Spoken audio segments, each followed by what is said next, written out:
فيديو جديد. النهارده هقول لكم ازاي ننظف كراسي السفره بطريقه سهله خالص وبسيطه. الفيديو النهارده حلو ان شاء الله تستفادي منه.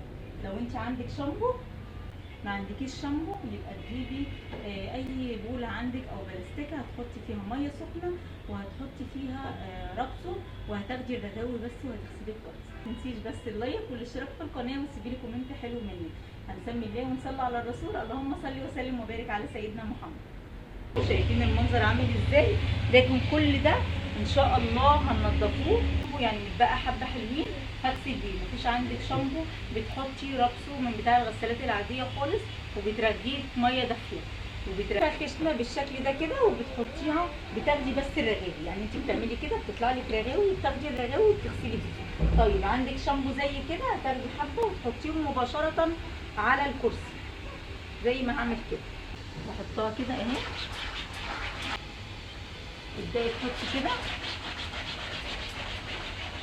توزعي الاول كويس وبعد كده تبداي تغسلي. ممكن تحطيها كمان على الليفه اهي وتوزعي كده.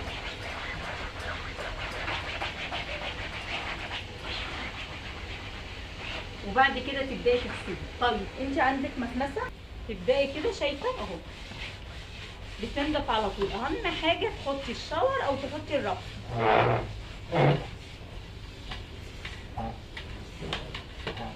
عندي ممكن بتساعد علشان خاطر البخار. شايفين كانت كلها بقع في الاول، ممكن كمان مش باينه الاضاءه قوي بالشكل اللي انتوا شايفينه. لو تيجي من عند الظهر كمان اهو.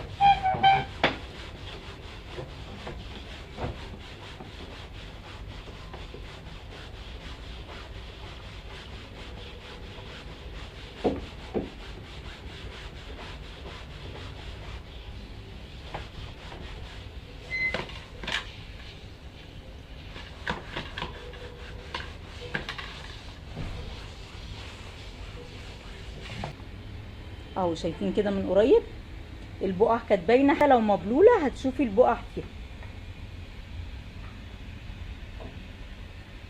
عارفين كمان ممكن لو ما عندكيش السفنجه اللي هي الخشنه دي، علشان ما تتعبيش نفسك خالص، الفرشه بتاعه السجاد بتاعك طبعا بتبقى متخصصه للسجاد بس، هتغسلي بيها الانتريه او هتغسلي بيها كراسي السفره زي ما بعمل كده بالظبط.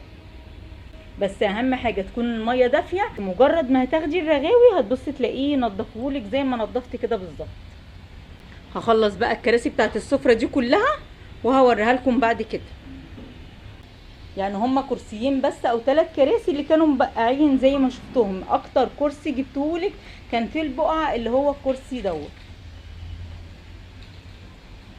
طول ما ايدك في الحاجه ان شاء الله مش هتاخد منك وقت وانت بتنضفيها على طول. هخلص كل الكراسي علشان ما اطولش عليكم وارجع لكم تاني.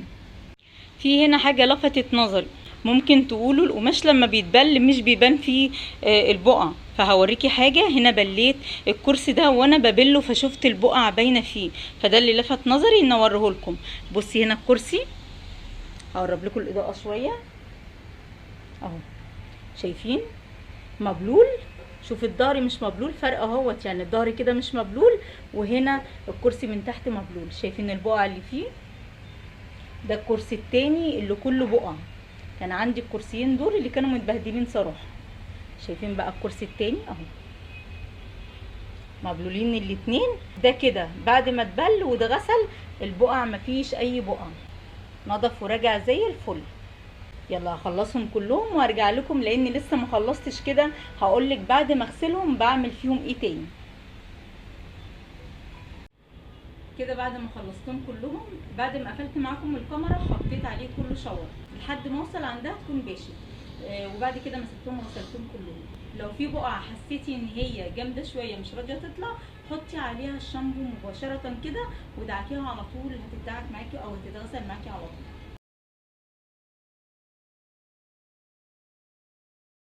لو عندك بقى بلاستيكه كبيره هتحطي فيها ميه نظيفه وفوطه كده وتمسحي زي ما بعمل كده، تغسلي في البلاستيكه وتمسحي الكراسي كويس بالميه علشان اي صابون يطلع منها. على فكره ما تحطيش مباشره كمان، حطي على الفوطه اللي معاكي كده اهوت وابداي امسحيها كويس.